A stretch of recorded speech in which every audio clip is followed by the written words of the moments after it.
Hello everyone. आज हम एक सीरीज़ शुरू कर रहे हैं जो कि इंडियन पॉलिटी की है, जिसमें हम यूपीएससी और पीसीएस के प्रीवियस ईयर के क्वेश्चन पेपर्स को सॉल्व करेंगे, जिसमें घटना चक्र और दिशा पब्लिकेशन की जो बुक आती है वो दोनों कवर हो जाएंगी। ठीक है, तो चलिए शुरू करते हैं आज का टॉपिक। आज का टॉपिक है भारत का संवैधानिक विकास। दरअसल भारत के संवैधानिक विकास का अध्ययन हम दो भागों में बांट कर करते हैं। एक ब्रिटिश ईस्ट इंडिया कंपनी के अंतर्गत पारित अधिनियम और दूसरा ब्रिटिश ताज के अंतर्गत पारित अधिनियम। आज का जो हम टॉपिक कवर करेंगे वो करेंगे ब्रिटिश ईस्ट इंडिया कंपनी के अंतर्गत पारित अधिनियम।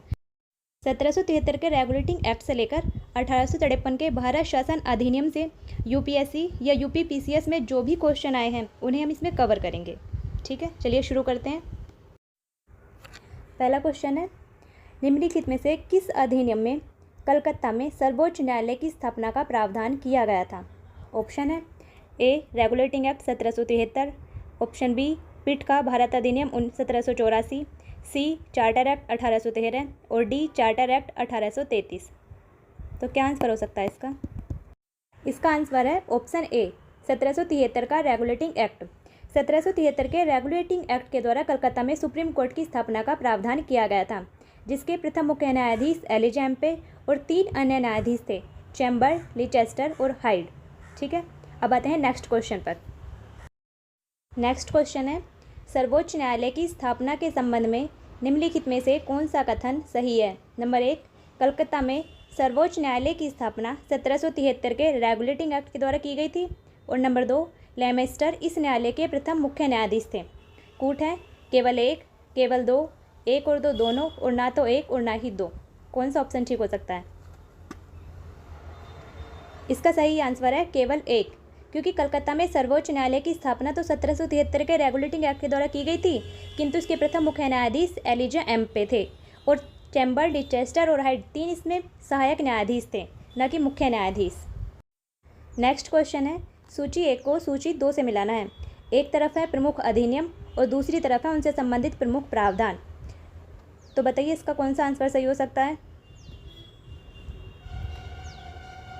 इसमें नियंत्रण परिषद की जो स्थापना की गई थी वो की गई थी 1784 के पीट्स इंडिया एक्ट के तहत। सर्वोच्च न्यायालय की स्थापना की गई थी 1773 के रेगुलेटिंग एक्ट के तहत। इंग्लिश मिशनरियों को भारत में कार्य करने की अनुमति दी गई थी 1813 के चार्टर एक्ट के तहत, और गवर्नर जनरल की परिषद में कानूनी सदस्य की नियुक्ति की गई थी 1833 के चार्टर एक्ट के तहत। तो इसका सही आंसर है ऑप्शन बी। अब आते हैं नेक्स्ट क्वेश्चन पर। निम्नलिखित में से किससे या किनसे भारत में अंग्रेजी शिक्षा की नींव पड़ी थी? नंबर 1, 1813 का charter act, number 2, general committee of public instruction 1823, number 3, प्राच्यविद और आंग्लविद विवाद।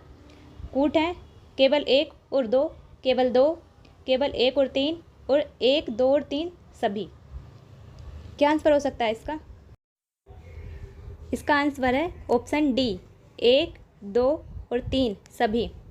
1813 के चार्टर एक्ट के द्वारा पहली बार भारतीयों की शिक्षा पर खर्च करने के लिए प्रतिवर्ष 1 लाख रुपए का प्रावधान किया गया था, और 1823 में general committee of public instruction का गठन किया गया, जिसकी जिम्मेदारी शिक्षा के लिए 1 लाख रुपए देने की थी। उसके बाद प्राच्यविद और आंग्लविद विवाद भी बढ़ा था। भारत में आंग्ल शिक्षा के समर्थकों के नेता ट्रेवेलियन थे, जबकि एच.टी. प्रिंसिप प्राच्य शिक्षा के समर्थकों के नेतृत्व करता थे। अब आते हैं नेक्स्ट क्वेश्चन पर। नेक्स्ट क्वेश्चन है, किस अधिनियम के द्वारा ब्रिटिश संसद ने चाय और चीन के साथ व्यापार को छोड़कर ईस्ट इंडिया कंपनी के भारत के साथ व्यापारिक एक अधिकार को समाप्त कर दिया था? ऑप्शन है ए 1813 का चार्टर अधिनियम, बी 1833 का चार्टर अधिनियम, सी 1853 का चार्टर अधिनियम, और डी 1873 का चार्टर अधिनियम। इसका आंसर है ऑप्शन ए 1813 का चार्टर अधिनियम। 1813 के चार्टर अधिनियम के माध्यम से ब्रिटिश संसद ने चाय और चीन के साथ व्यापार को छोड़कर ईस्ट इंडिया कंपनी के भारत के साथ व्यापारिक एक अधिकार को समाप्त कर दिया था, जबकि 1833 के चार्टर एक्ट के द्वारा कंपनी के समस्त व्यापारिक कार्य ही समाप्त कर दिए गए थे, और उसे भविष्य में केवल राजनीतिक कार्य ही करने थे। अब आते हैं नेक्स्ट क्वेश्चन पर। नेक्स्ट क्वेश्चन है, चार्टर एक्ट 1813 के संबंध में निम्नलिखित कथनों पर विचार कीजिए। नंबर 1, इसने भारत में ईस्ट इंडिया कंपनी के व्यापारिक एकाधिपत्य को चाय का व्यापार तथा चीन के साथ व्यापार को छोड़कर समाप्त कर दिया। नंबर 2, इसने कंपनी द्वारा अधिकार में लिए गए भारतीय राज्य क्षेत्रों पर ब्रिटिश राज यानी क्राउन की संप्रभुता को सुदृढ़ कर दिया। और नंबर 3, भारत का राजस्व अब ब्रिटिश संसद के नियंत्रण में आ गया।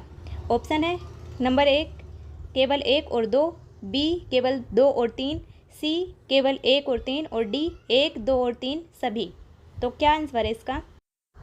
इसका आंसर है ऑप्शन ए केवल 1 और 2। 1813 के चार्टर एक्ट के द्वारा भारत में ईस्ट इंडिया कंपनी के व्यापारिक एकाधिकार को चाय का व्यापार और चीन के साथ व्यापार को छोड़कर समाप्त कर दिया गया था। और 1813 के चार्टर एक्ट के द्वारा ही कंपनी द्वारा अधिकार में लिए गए भारतीय राज्य क्षेत्रों पर ब्रिटिश क्राउन की संप्रभुता को सुदृढ़ कर दिया गया, जबकि भारत का राजस्व ब्रिटिश संसद के सीधे नियंत्रण में 1858 के भारत शासन अधिनियम के तहत आया था, जब ब्रिटिश कैबिनेट मंत्री के अधीन सेक्रेटरी ऑफ स्टेट का पद बनाया गया था और विशेष रूप से राजस्व प्रशासन में उसकी सहायता के लिए काउंसिल ऑफ इंडिया का भी गठन किया गया था। अब आते हैं नेक्स्ट क्वेश्चन पर। किस अधिनियम ने भारतवासियों को अपने देश के प्रशासन में कुछ हिस्सा लेना संभव बनाया? ऑप्शन है option A charter act 1833, option B charter act 1853, option C government of India act 1858 और option D Indian council act 1861। तो इसका आंसर क्या हो सकता है? इसका आंसर है ऑप्शन ए 1833 का चार्टर एक्ट। दरअसल 1833 के चार्टर एक्ट की धाराओं में सबसे महत्वपूर्ण धारा थी 87, जिसमें कहा गया था कि किसी भी भारतीय या क्राउन की देशज प्रजा को अपने धर्म, जन्म स्थान, वंशानुक्रम, वर्ण या इनमें से किसी भी एक कारण से कंपनी के अधीन पद या सेवा के अयोग्य नहीं माना जा सकेगा। तो ये था हमारा आज का topic, British east India company के अंतर्गत पारित अधिनियम। उससे जितने भी क्वेश्चन यूपीपीसीएस या यूपीएससी में आए हैं वो हमने कवर कर लिए हैं। अब हमारा नेक्स्ट टॉपिक होगा ब्रिटिश ताज के अंतर्गत पारित अधिनियम। तब तक के लिए सभी को बेस्ट ऑफ लक।